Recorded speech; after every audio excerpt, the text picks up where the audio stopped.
Students, today we start our new topic, that is quadratic equation. आपने chapter 2 में पढ़ा है कि जो पॉलिनोमियल नाम का चैप्टर था हमारा, चैप्टर 2 है एनसीईआरटी का, और ये आपकी एनसीईआरटी बुक का है चैप्टर 4। उसमें हमने पढ़ा है लीनियर इक्वेशंस और क्वाड्रेटिक इक्वेशंस और क्यूबिक इक्वेशंस और बाई क्वाड्रेटिक इक्वेशंस सबके बारे में। लेकिन ये चैप्टर जो है अकेला केवल क्वाड्रेटिक इक्वेशंस के लिए है और आपको इसके बारे में पहले से पता है, फिर भी हम आज इसका पहले इंट्रोडक्शन कर लेते हैं और उसके बाद हम शुरू करेंगे इस चैप्टर में क्वाड्रेटिक इक्वेशंस को कैसे सॉल्व करते हैं और उसके क्या क्या मेथड है, या कोई वर्ड प्रॉब्लम दी हुई हो तो उससे कैसे हम क्वाड्रेटिक इक्वेशन फॉर्म करेंगे। आपको पता है कि एक quadratic equation in the variable x variable होता है, is an equation of the form ax square plus bx plus c equal to 0। मतलब कोई भी इक्वेशन जो इस फॉर्म में होगी वो क्वाड्रेटिक इक्वेशन होगी, where a b and c are real numbers. ये a b और c कोई से भी रियल नंबर हो सकते हैं, and a is not equal to 0। ये कंडीशन इसलिए लिखी हुई है कि अगर a 0 होगा तो आपको पता है x स्क्वायर नहीं होगा, और जब x स्क्वायर नहीं होगा तो फिर ये कौन सी इक्वेशन बन जाएगी, bx प्लस c, मतलब लीनियर इक्वेशन बन जाएगी। तो इनमें से ये कोई से भी 0 हो सकते हैं, b और c, लेकिन a कभी भी 0 नहीं होगा। देखिए एग्जांपल देखिए, 2x square plus 3x minus 11 equal to 0। यहाँ पे देखो a, b और c तीनों है, मतलब a तो है ही है। a कितना है 2, b कितना है 3 और c कितना है -11। ये आपको पहले से पता ही है। a आपको पता है कोफिशिएंट होता है एक्स स्क्वायर का, b जो है वो कोफिशिएंट होता है x का, और c हमारी होती है कांस्टेंट। यहाँ पर ये लिखा हुआ है 3x स्क्वायर माइनस 9, इसमें a है और c है, इसमें क्या नहीं है b, मतलब b इसमें 0 है। थर्ड इक्वेशन है 5x square plus 10x equal to 0। यहाँ पे a भी है और b भी है, लेकिन c 0 है, मतलब a 0 नहीं होना चाहिए, b और c में से कोई सा भी 0 हो सकता है। लेकिन जब आप इनको देखेंगे तो आप देखेंगे कि इन जनरल हम बात करें तो आपको पता है कि कोई भी इक्वेशन जिसकी डिग्री 2 है वो सब क्वाड्रेटिक इक्वेशन होती है। तो मैं इसको सिंपल वर्ड ये भी कह सकता हूं कि in equation any equation of the form px is equal to 0 is a polynomial of degree 2 is a quadratic equation। तो जिस भी पॉलिनोमियल की डिग्री 2 होगी वो क्वाड्रेटिक इक्वेशन होगी। और आपको ये भी पता है a quadratic equation has at most 2 roots of 0। आपको याद आ रहा होगा, हमने पता किए थे पॉलिनोमियल चैप्टर में कि 2 रूट्स और जो 0 थे उनके नाम आपको याद आ रहे होंगे, वो क्या थे, अल्फा एंड बीटा, और उनका रिलेशन भी हमने पढ़ा था। क्योंकि इस चैप्टर में हम क्वाड्रेटिक इक्वेशन को सॉल्व करेंगे तो पहले हम, ये टॉपिक यहीं से शुरू होता है, हम चेक करें कि कोई इक्वेशन जो भी हमारे को दी हुई है या लिखी हुई है वो क्वाड्रेटिक इक्वेशन है या नहीं।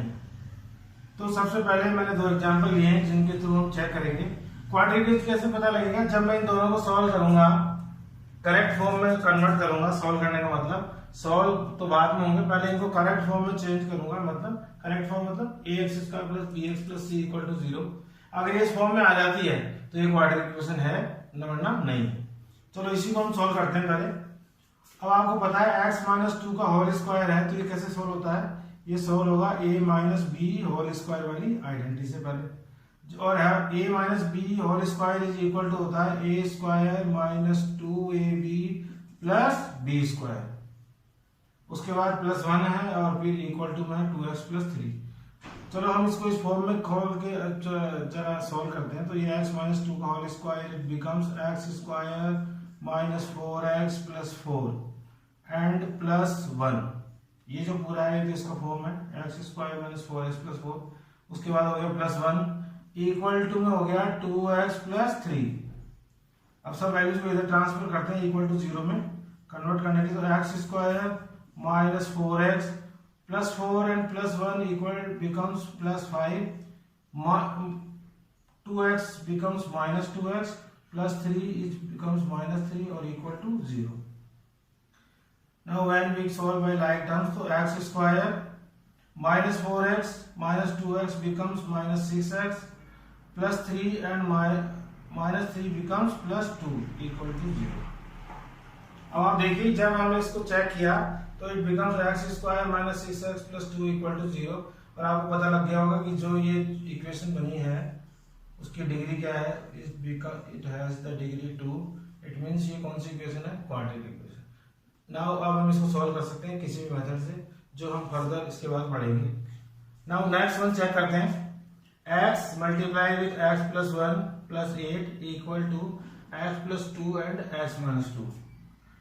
जब हम ब्रैकेट सॉल्व करेंगे तो it becomes x square plus x multiply by x square x multiply by 1 x plus 8 equal to x plus 2 x minus 2। अब आप देख रहे हो ये किस फॉर्म में है, ए प्लस बी और ए माइनस बी। तो इसको डायरेक्ट सॉल्व कर सकते हैं, ए प्लस बी ए माइनस बी होता है ए स्क्वायर माइनस बी स्क्वायर, मतलब ये हो गया एक्स स्क्वायर माइनस 4। अब आपको पता है इक्वल टू किधर भी एक्स स्क्वायर है, इक्वल टू किधर भी एक्स स्क्वायर, तो कैंसिल आउट। और जब हम इसको आके सोल्व करेंगे ट्रांसपोर्ट करके तो x plus 8 plus 4 equal to 0 और it becomes x plus 12 equal to 0। जब हमने इसको सॉल्व किया तो ये हमें आया एक्स प्लस 12 इक्वल टू 0। अब आप देखिए कि ये क्वाड्रेटिक इक्वेशन नहीं है क्योंकि इसकी डिग्री 2 नहीं है। तो ये आपको पता ही होगा ये कौन सी इक्वेशन है, ये है लीनियर इक्वेशन। तो हम इस चैप्टर में जो भी किसी भी इक्वेशन की फॉर्म अगर लीनियर है या क्यूबिक है उसको सॉल्व नहीं करेंगे। अगर सॉल्व करने के बाद अगर वो चेंज हो जाती है क्वाड्रेटिक इक्वेशन में तो हम उसी को सॉल्व करेंगे। आगे हम इसके बाद इसकी कुछ प्रॉपर्टीज है ए बी और सी की, वो डिस्कस करेंगे और इनको क्वाड्रेटिक इक्वेशन को सॉल्व करने के मेथड्स कौन से हैं वो हम डिस्कस करेंगे। आपको ये इंट्रोडक्शन चैप्टर था इसलिए आपको इंट्रोडक्शन दिया पहले कि क्वाड्रेटिक इक्वेशन क्या होती है। Thank you dear students. Now we discuss about how to form quadratic equations from word problems. ये टॉपिक और ये क्लास मैंने इसलिए रखी है ताकि जो जनरल प्रॉब्लम आती है स्टूडेंट्स को वो ये आती है कि कोई वर्ड प्रॉब्लम दी हुई हो तो उससे कैसे हम क्वाड्रेटिक इक्वेशंस फॉर्म करें। वैसे आप चैप्टर 2 में पढ़ चुके हैं, वहां पे 2 वेरिएबल्स थे, लेकिन जो क्वाड्रेटिक इक्वेशंस है उसमें एक ही वेरिएबल। आपको पता है जो क्वाड्रेटिक इक्वेशन है उसकी जनरल फॉर्म होती है ax square plus bx plus c equal to 0। यहाँ पे एक ही वेरिएबल है x। इससे पहले मैंने आपको चैप्टर 3 में भी इक्वेशंस कैसे फॉर्म करते हैं उसका एक मेथड बताया था। इसी तरह का एक वीडियो हमने शेयर किया था जिसके थ्रू आपने सीखा था कि कैसे हम लीनियर इक्वेशंस ऑफ 2 वेरिएबल जो है उसको फॉर्म करते हैं। कुछ अलग नहीं है, बस आपको थोड़ा सा कि अलग रखना है। जैसे कि चैप्टर 3 की हम बात करें, जब आप कंपेयर करोगे तो आपको बड़ा इजीली आ जाएगा। जैसे चैप्टर 3 है उसके अंदर क्वेश्चन है, उसके अंदर क्वेश्चन हो कि राम एंड श्याम की एज का क्वेश्चन हमने एग्जांपल लिया था। The age of Ram and Shyam is age of Ram and Shyam is 50 years। यहां से कुछ एग्जांपल में इसलिए ले रहा हूं ताकि आप डिफरेंशिएट कर पाए और फॉर्म कर पाए क्वाड्रेटिक इक्वेशन। अगर यह क्वेश्चन 3rd चैप्टर में हो जो कि लीनियर इक्वेशन ऑफ 2 वेरिएबल है तो कैसे हम इसको इक्वेशन में फॉर्म करेंगे, और अगर यही सेम प्रॉब्लम अगर हमारी क्वाड्रेटिक इक्वेशंस वाले चैप्टर में हो तो कैसे सोल्व करेंगे। आपको पता है वहां तो हमारे पास 2 वेरिएबल थे तो हम वहां पे लिखते थे let the present age of Ram be x and the present age of Shyam be y. और बड़ा इजीली हम लिखते थे दोनों की मिला के 50 है तो x plus y equal to हो गया 50 और ऐसे हमारी इक्वेशन फॉर्म हो जाती है। लेकिन यहाँ पे 2 वेरिएबल नहीं है, आपको पता है क्वाड्रेटिक इक्वेशन वाले चैप्टर में एक ही वेरिएबल है। तो इसी सेम प्रॉब्लम को अगर यही प्रॉब्लम वही है जो 3rd चैप्टर में थी वही 4th चैप्टर में, लेकिन वहां पे हमें 2 वेरिएबल में कन्वर्ट करनी थी और यहाँ पे हमें 1 वेरिएबल में कन्वर्ट करनी है। चलो इसी को हम देखते हैं कैसे कन्वर्ट करें। तो यहाँ पे केवल हमारे पास एक ही वेरिएबल है तो किसी की भी एक को एज को हम केवल x अज्यूम कर सकते हैं। सपोज करो मैंने अज्यूम कर लिया the age of Ram is x। अब राम की एज एक्स है तो आपको पता है श्याम दोनों की मिला के एज कितनी है, तो age of Shyam equal to हो जाएगी, समझ आया आपको डिफरेंस? किसी एक को ही हम एक्स अज्यूम कर सकते हैं, वाई किसी को अज्यूम कर नहीं सकते हैं। तो मैंने किसी एक, जैसे यहाँ पे राम की एज को क्या अज्यूम कर लिया एक्स, और प्रॉब्लम थी कि दोनों की एज जो है कितनी है 50 इयर्स। तो आप बताया कि श्याम की एज होगी 50 में से अगर माइनस कर दें किसकी एज, राम की, तो ये हो गया 50 माइनस एक्स। इसका मतलब एक ही वेरिएबल में अब हमारे पास दोनों की एज होगी, राम की एज हो गई एक्स और श्याम की एज हो गई 50 माइनस एक्स। जबकि यहां पे हम अलग अलग अज्यूम करते थे, किसी एक की एज को एक्स और एक की एज को वाई, बस इतना से डिफरेंस है। ऐसे ही कोई क्वेश्चन आया रेक्टेंगल की लेंथ और ब्रेथ का, जैसे यहां पे था लेंथ और ब्रेथ की अगर कोई प्रॉब्लम हो तो लेंथ को हम अज्यूम करते थे एक्स और ब्रेथ को हम अज्यूम करते थे वाई। लेकिन जब प्रॉब्लम हो ऐसी कि सपोज करो दिया हुआ हो कि किसी रेक्टेंगल की लेंथ जो है वो ब्रेथ से 4 मीटर जो है ज्यादा है, तो यहाँ लेंथ ब्रेथ से 4 मीटर क्या है ज्यादा, तो यहाँ इस चैप्टर में क्या हो जाएगा, let the breadth of the rectangle be x. तो लेंथ कितनी हो गई आपको पता लग गया होगा, क्योंकि प्रॉब्लम थी कि लेंथ जो है वो ब्रेथ से कितनी ज्यादा है 4 मीटर ज्यादा, तो ये होगी x प्लस 4। ऐसे आपको जो है x में ही वन वेरिएबल में आपको अज्यूम करना है। ऐसे ट्रेन से रिलेटेड क्वेश्चन इस चैप्टर में है कि जो स्पीड ऑफ दो ट्रेन की स्पीड दे रखी है, एक ट्रेन की स्पीड जो है वो दूसरी ट्रेन की स्पीड से 11 किलोमीटर पर आवर ज्यादा है, तो किसी एक ट्रेन की स्पीड जो है वो हमने अज्यूम कर ली x, तो दूसरी वाली जो सेकंड ट्रेन है उसकी स्पीड कितनी हो जाएगी x प्लस 11। किसी एक ट्रेन की अगर स्पीड x है और दूसरी वाली ट्रेन की उससे 11 किलोमीटर पर आवर ज्यादा है, तो दूसरी की होगी x प्लस 11। मतलब हमें सबको कन्वर्ट करना है केवल x के वेरिएबल में। और उसके बाद पक्का इसमें भी दो कंडीशन होगी, एक कंडीशन से तो दोनों को x में अज्यूम कर लेंगे, और दूसरी कंडीशन हमेशा उनके प्रोडक्ट की होगी। जितने भी वर्ड प्रॉब्लम है उनमें दूसरी कंडीशन उनके प्रोडक्ट की है, ताकि जब भी हम इनका प्रोडक्ट करें तो वो कन्वर्ट हो जाए क्वाड्रेटिक इक्वेशन में। जैसे ये क्वेश्चन था, जैसे राम की एज है x और श्याम की एज है हो गई 50 माइनस एक्स। अब अगली जो कंडीशन होगी इसी क्वेश्चन में ऐसी होगी कि दोनों की एज का प्रोडक्ट है 360, तो यहाँ पे हम इसको कैसे ले सकते हैं, मतलब राम की एज और श्याम की एज दोनों का प्रोडक्ट मतलब मल्टीप्लाई, उन दोनों का प्रोडक्ट जो है वो है 365। अब हम जब इसको मल्टीप्लाई करेंगे तो क्या आएगा, 50 multiply 50x minus x square equal to 365। इसको और हम सिस्टमेटिक तरीके से लिखे तो minus x square plus 50x minus 365 equal to 0।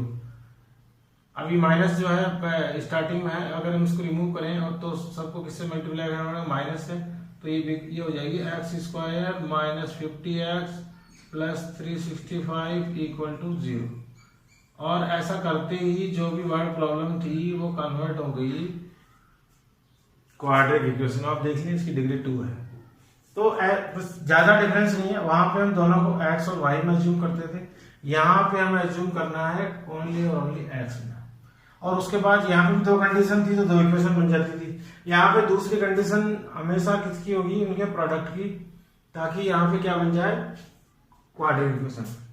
ऐसे जो भी क्वेश्चन होगा लेंथ और ब्रेथ वाला, तो वहां पे उसका एरिया का क्वेश्चन होगा। तो एरिया में आपको पता है एरिया इक्वल टू क्या होता है, एरिया इक्वल टू होता है लेंथ इंटू ब्रेथ। इसका मतलब अगेन यहाँ पे एरिया दिया होगा कि एरिया जो है उस रेक्टेंगल का है 44 मीटर स्क्वायर, तो L इंटू बी मतलब x जो हमने ब्रेथ को अज्यूम किया था, और लेंथ कितनी हो गई x प्लस 4, तो L into b equal to हो गया 36 मीटर स्क्वायर। जब इसको मल्टीप्लाई करेंगे तो आएगा x square plus 4x equal to 36, और अगेन जब सॉल्व करेंगे तो x square plus 4x minus 36 equal to 0। तो सारी प्रॉब्लम इतनी टिपिकल नहीं है, जितने भी प्रॉब्लम्स है वो सारी जो है कन्वर्ट हो जाएगी क्वाड्रेटिक इक्वेशन। तो आपको ये डिफरेंशिएट करना है, इसीलिए मैंने ये क्लास जो है बताई है और ये वीडियो मैंने इसीलिए आपको बनाया है ताकि आपको पता लग जाए, क्योंकि थर्ड चैप्टर आप पढ़े हैं तो आप कंफ्यूज नहीं हो। उसके अंदर हम 2 वेरिएबल यूज कर सकते थे, लेकिन यहाँ पे हम केवल एक ही वेरिएबल यूज करेंगे और वो होगा x। और अगली कंडीशन जब क्वेश्चन में जो होगी, आप किसी को भी x अज्यूम कर लें, उसके बाद दूसरे को उसी x के अकॉर्डिंग कन्वर्ट कर लें और बाद में मल्टीप्लाई करने के बाद वो जो इक्वेशन है वो चेंज हो जाएगी लीनियर क्वाड्रेटिक इक्वेशन, और उसके बाद हम उसको किसी भी मेथड से सॉल्व कर सकते हैं। ये मैंने वीडियो से बनाया पहले, क्योंकि अब इसके बाद हम पढ़ेंगे क्वाड्रेटिक इक्वेशंस को सॉल्व करने के मेथड्स और उन मेथड्स से हम कैसे इसको सॉल्व करते हैं। Thank you dear students, today we discuss about the method of solving the quadratic equations. इससे पहले जो क्लास थी हमने उसमें पढ़ा था what is the general form of quadratic equation, and as you know that what is the general form, ax square plus bx plus c equal to 0। तो the any equation which is in the form of ax square plus bx plus c equal to 0 is a quadratic equation. Yeah, the other meaning is the equation which have the degree 2 is a quadratic equation. और आज का topic ये है कि उसको कैसे solve करते हैं। तो उसके कुछ मेथड्स हैं। सबसे पहले है factorisation method, second method is completing the square and third one is quadratic formula. हम जो है क्लास में डिस्कस करेंगे, आज की क्लास में डिस्कस करेंगे फैक्टराइजेशन मेथड, और उसके बाद जो ये 2 मेथड है हम फर्दर उसके बाद अगली क्लास में डिस्कस करेंगे कंप्लीशन स्क्वायर और क्वाड्रेटिक फॉर्मूला। हम क्वाड्रेटिक फॉर्मूला भी डिस्कस करेंगे। कंप्लीटिंग ऑफ स्क्वायर जो है वो कंप्लीटिंग द स्क्वायर हम क्लास में डिस्कस नहीं करेंगे, क्योंकि ये आपकी बुक में तो है, लेकिन जो अभी 2011 का जो सिलेबस है क्लास 10th का सीबीएसई का, उसमें ये टॉपिक नहीं पूछा जाएगा, और जब ये पूछा नहीं जाएगा तो हम उसको कोई फायदा भी नहीं है कि हम इसको डिस्कस करें या पढ़ें। आप इस एक्सरसाइज की जो भी क्वेश्चन है वो उनमें से इन दोनों में से किसी भी फॉर्मूले से सॉल्व कर लिया। आज हम डिस्कस कर रहे हैं फैक्टराइजेशन मेथड, और फैक्टराइजेशन मेथड आप पहले भी पढ़ चुके हैं। जब हमने चैप्टर 2 डिस्कस किया था पॉलिनोमियल, उसमें हमने क्वाड्रेटिक इक्वेशन जितनी भी थी उनको फैक्टराइज किया था और उसके 2 जीरोस पता किए थे, अल्फा एंड बीटा। ये दोनों उसके जीरोस और रूट हैं, जिनको हम जीरोस भी कह सकते हैं और रूट्स भी कह सकते हैं। आज मैं वापस ये इसलिए बता रहा हूँ कि जब हम चैप्टर 2 में थे तो मैंने देखा था कि बहुत सारे स्टूडेंट्स को जब हम फैक्टराइजेशन करते हैं और उसमें जब स्प्लिटिंग द मिडिल टर्म करते हैं, जब मिडिल टर्म की स्प्लिट करते हैं तो दे हैव सम प्रॉब्लम। उनको ये पता नहीं लगता कि कैसे हम जो है इसको स्प्लिट करें। तो मैं आज आपको वापस बता रहा हूँ कुछ इजी वे में मैं बता रहा हूँ। उसका मेथड ये है कि आप ये देखिए कि b जो है वो b कितना है। आपको पता है b होता है कोएफिशिएंट ऑफ x, और आपको पता है माइनस x है तो b हो गया इसका -1, और a है 6 और c है -2। 6 और -2 का मल्टीप्लाई जब करें तो आता है -12। तो स्प्लिट करते समय हमें इनका ध्यान रखना पड़ता है कि जो a इंटू सी है उसके मल्टीप्लाई के इक्वल ऐसी 2 टर्म्स होनी चाहिए जिनको प्लस या माइनस करने पर वो किसके इक्वल आए, b के इक्वल।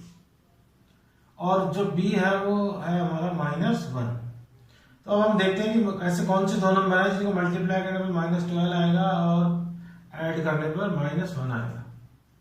तो ऐसे 2 नंबर हैं -4 और 3।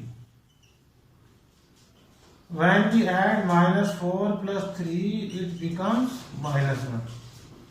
And when we multiply -4 into 3, तो it becomes -12.